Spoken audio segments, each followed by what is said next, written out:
को सही करवाने के लिए।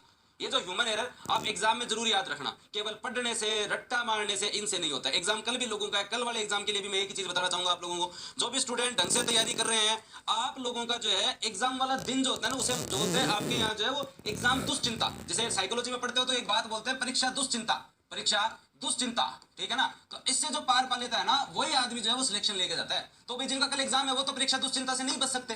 हाँ भाई जिनका कल एग्जाम है उन्होंने पढ़ रखा, तो अब तो कुछ नया करके आप परीक्षा दुश्चिंता से नहीं पढ़ सकते, बच सकते। लेकिन जिनका महीने भर बाद एग्जाम है वो एक चीज जरूर याद रख लेना, हाँ परीक्षा दुश्चिंता पढ़ा है साइकोलॉजी में।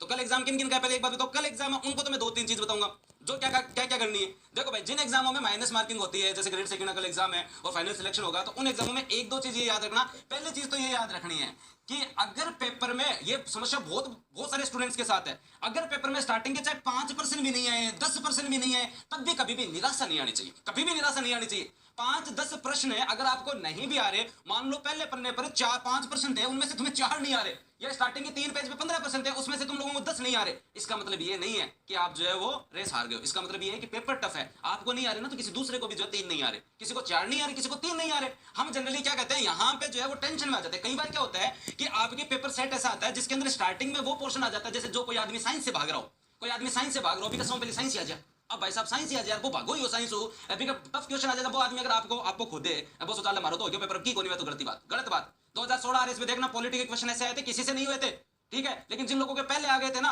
उनका जो है वो एक तरीके से पेपर बिगड़ गया था। तो कभी भी ये नहीं सोचना, कभी भी ये नहीं सोचना, क्योंकि ये जरूर आशा रखना कि आगे हमारे 4 पेज ऐसे आएंगे जिनमें से मेरे 20 में से 20 सही होंगे, आगे हमारे 4 पेज ऐसे आएंगे जिनमें मेरे 20 में से 20 सही होंगे, 6 पेज ऐसे आएंगे जिनमें मेरे 30 में से 30 सही होंगे। टेंशन लेने की जरूरत नहीं है, स्टार्टिंग के पेज आपका जीवन के आपका जो पेपर नहीं बिगाड़ सकते। एक चीज को ये ध्यान रखना, लड़कियां बहुत ज्यादा भावुक हो जाती हैं, मैं देखता हूं एग्जाम हॉल में कई बार पेपर देने, घने पेपर दिए, दे लिए जिन्होंने पेपर दिए और क्या किया, तो कई बार लोग जो है ऐसे दुखी हो जाते हैं, हाँ कई टबर उन लग जाए क्लास में, बेटा बेटा बहुत तैयारी करी हो कि पेपर आ गया, तो ना, अगर हार्ड है तो सबके लिए। एक चीज और याद रखे, अगर पेपर थोड़ा सा पेपर का लेवल अच्छा है, तो लेवल अच्छा है तो जो पढ़ने वाले स्टूडेंट है वो भगवान को धन्यवाद बोलो। लेवल अच्छा है तो पढ़ने वाले स्टूडेंट है भगवान को धन्यवाद बोलो, और अच्छी बात है ये, क्योंकि पढ़ने वाले स्टूडेंट को हमेशा फायदा होता है लेवल अच्छा होने पे, चाहे पर्सन 2-4 गलत हो जाओ भले, लेकिन लेवल अच्छा होता है। तो क्योंकि उसमें क्या होता है, जो सरल सरल क्वेश्चन कोई ने पूछ लिया, हल्दी घाटी के युद्ध की डेट पूछ ली, कोई युद्ध पूछ लिया, या बहुत ही सरल प्रश्न पूछ लिया, तो बहुत ज्यादा सरल पेपर आ जाता है, तो फिर बाद में सब सेम हो जाते हैं, सब जो है वो सेम हो जाते हैं, उनमें मजा नहीं आता, लेवल अच्छा होना चाहिए। तीसरी चीज और याद रखना हमेशा, एक बार आप पेपर अटेंड करो, जो कल पेपर देने जा रहे हैं उन स्टूडेंट्स को बता रहा हूं, जहां पे नेगेटिव मार्किंग होती है, उन क्वेश्चन पेपर को जो है हमेशा जो है, मेरा जो है वो 3 स्टेप में मैं पेपर अटेंड करता था हमेशा ही।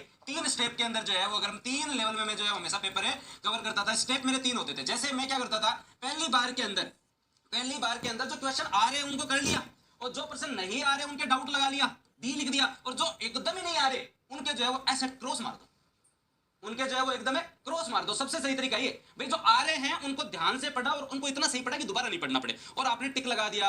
जो नहीं आ रहे उसके नीचे डी लगा दिया, उनके नीचे डी लगा दिया, और जो हाँ जो थोड़े थोड़े आपको आ रहे हैं, जो डाउट है आपके, और यहां आपने क्रॉस मार दिया। एक चीज याद रखना भाई, याद क्या रखना, आपने अगर किसी क्वेश्चन के क्रॉस मार दिया ना पूरा का पूरा, इसका मतलब है वो प्रश्न आपके लिए बहुत ही जो है ना, ये मान लो एक तो वो आपकी नेगेटिव मार्किंग नहीं करवाएगा, हाँ एक आपका टाइम खराब नहीं करेगा, एक आपका टाइम खराब नहीं करेगा, ये गारंटी है। ये दो सबसे अच्छी चीज है। देखो पेपर में हमेशा अपना 100% देना होता है, 100% प्रदर्शन करना होता है, हमेशा पेपर में 100% प्रदर्शन करना होता है, लेकिन कभी भी पेपर में जो है ना वो 100% अटेम्प्ट नहीं करना होता है। ये एक स्मार्ट अप्रोच है, 100% आपको अटेम्प्ट नहीं करना है, हाँ ये चीज जरूर याद रखें आप। ये गलत अप्रोच है कि मैं सारे प्रश्न सही करूंगा। इससे अगर मान लो एग्जाम में 100 क्वेश्चन है, 20% अपने को आ ही नहीं रहे, तुक्के सही नहीं होते यार। तुक्के मतलब आपका पढ़ा हुआ सही नहीं हो रहा, तुक्का कहां से सही हो जाएगा। मतलब एक बात बताओ मेरी, आप लोग 15% गलत हो रहे हैं ना, तुक्को सही हो जाएगा। आपने अति तगड़ी किस्मत को नहीं भाई, यूट्यूब पर बाद में बता दूं कैसे लगाए तुक्के, कैसे होगा वैज्ञानिक तुक्का, कैसे होगा सैद्धांतिक तुक्का, नहीं होगा।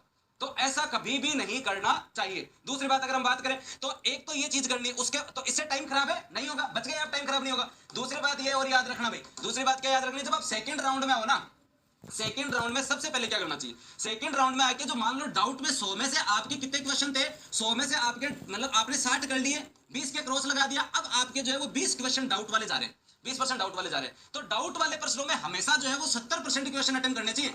डाउट वाला में भी आपको निश्चित हमारे वहां डाउट वाले में से भी अगर हम लोग देखें तो 70% क्वेश्चन अटेम्प्ट करने चाहिए, मतलब 20 में चौक दाऊं 15% करना है। अब मैं भी 5% इसी जगह बिना मतलब डाउट मोता ना आवेगो, हाँ मैं भी अपन क्या करना है, बस केवल 15% कवर करना है, ठीक है। अब एक चीज और याद रखना, हमेशा जब भी आपके किसी एग्जाम में डाउट होता है किसी क्वेश्चन में, आप जिस प्रश्न को करने के लिए पहली बार सोचते हो ना, और जो आपको पहली बार में सही लगता है ना, वो ही सही होता है। जनरली 80% प्रोबेबिलिटी ये कहती है कि आप जिन क्वेश्चंस को देखते हो और जिनको भी आपको लगता है, तो दोस्तों जो है वो उनमें पहली बार, बहुत बार धोखे में पेपर दे रहा हूं, करे यार पहली तो मैं वही करो, लास्ट में काट रहा हो कर दियो, हो गया कि यहाँ बताओ। हाँ बताओ बताओ, हो गया यहाँ? तो बस एक को करना है। अब तीसरा राउंड ले ना, तो तीसरे राउंड में सबसे पहले भर लो, सबसे पहले ओएमआर सीट भर लो, और उसके बाद में कोई बचा हुआ और पर्सन देख लेना भले। कभी भी जैसे 3 घंटे का पेपर है ना, तो 2 घंटे खत्म होता ही ओएमआर भर लिया करो। लास्ट अगर आधे घंटे में ओएमआर भरोगे ना, मैं कह रहा हूं हाथ पैर फूल जाते हैं, आदमी सोचता है पर्सन भी नहीं आ रहा, ओएमआर भी नहीं आ रही, 2% गलत कराते हो बिना। ओएमआर के अंदर किस किस के पर्सन गलत होते हैं? कौन? मेरे को पता, मेरे भी हुए हैं, सबके होते हैं। हर स्टूडेंट 1% गोला बढ़ने में, 2% गोला बढ़ने में जो है वो गलत करके आता है। लेकिन 1% गोला बढ़ने में, 2% गोला बढ़ने में गलत हो जाए, अफोर्ड कर सकते हैं। लेकिन कभी कभी सीरीज गलत हो जाती है भाई, कभी कभी सीरीज गलत हो जाती है। और जब सीरीज गलत हो जाती है ना, तो ये मान लो आपका पेपर नहीं, आपके 2 साल बर्बाद हो गए। हाँ, आते हुए पर्सन गलत हो जाना कोई बात नहीं हुई, लेकिन भरते हुए ओएमआर बर्बाद हो जाना, ये सबसे बड़ा गुनाह है दुनिया का। तो इस गुनाह से बचने के लिए 10-10 के सीक्वेंस में, 5-5 के सीक्वेंस में ना ओएमआर भरे, कभी भी ऐसी गलती ना करें। एक चीज याद रखना, जिन भी एग्जाम्स में मैथ और रीजनिंग आती है और कोई पर्सन आपको उड़ जा रहा है और उड़ जाते 2 मिनट, 3 मिनट, 4 मिनट, 5 मिनट ले जा रहा है, भाई उसको छोड़ दो, उसको छोड़ दो, जबरदस्ती मत करो। क्योंकि मैथ रीजनिंग कभी कभी ऐसी होती है, जब मुड़ के आते हैं वापस देखते हैं तो वो पर्सन चुटकियों में हो जाता है। याद रखना, रीजनिंग में तो इतना गजब तरीका है, आप उस पर्सन में लगे रहेंगे ना, तो वो पर्सन नहीं होगा। अगर किसी पर्सन ने 3 मिनट से ज्यादा टाइम ले लिया तो वो नहीं होगा, तो उसको छोड़ दो एक बार। और जब ओएमआर भर दो, लास्ट के 10 मिनट बची है ना, उस समय जो है ना, जब देखोगे ना तो वो पर्सन हो जाएगा।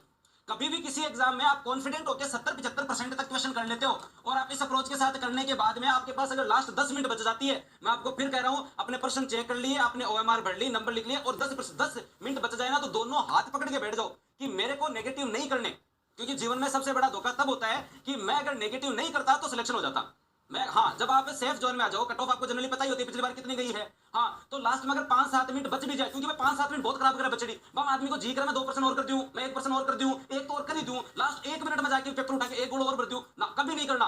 वो संयम, वो धैर्य, वो पैशंस होना चाहिए। हाँ, वो अपने आप में ना दोस्तों, आपका जो है वो आत्मनियंत्रण होना चाहिए। हाथ पकड़ बैठ जाओ, मैं कौन करूं की हो जाए नहीं भाई। अगर आप सेफ जोन में नहीं हो, मान लो कि आप मतलब हाथ पर से 50 सही हो रहे, तो चलो ठीक है कर दो, लेकिन आपने इतने टाइम मेहनत की, फिर अगर आप 2-4% ज्यादा टाइम करते हैं, वो नेगेटिव तुम्हारे सही को ले बैठते हैं, सही को लेने के बाद में अगर 1-2% से रह जाते हैं, बहुत धोखा होता है, बहुत धोखा होता है। तो मेरा बस आप लोगों से इतना ही निवेदन है, ये गलतियां मत करना। कल के पेपर के लिए मैं आप लोगों को ये बता रहा हूं, सिंपल। कोई मेरे पास कोई इतना मतलब कोई बहुत ऐसे नुस्खे नहीं है कि कैसे तुक्के लगाते हैं, ये नहीं है वो नहीं। मैंने आपको घर भी की बातें बताई हैं जो व्यवहारिक है, जिनको अगर आप अप्लाई करें तो बहुत बढ़िया है। हमेशा याद रखें, प्रश्न को ध्यान से पढ़ें, ज्यादा सरल है तो और ध्यान से पढ़ें। नहीं है क्या पूछ रहा है अगला?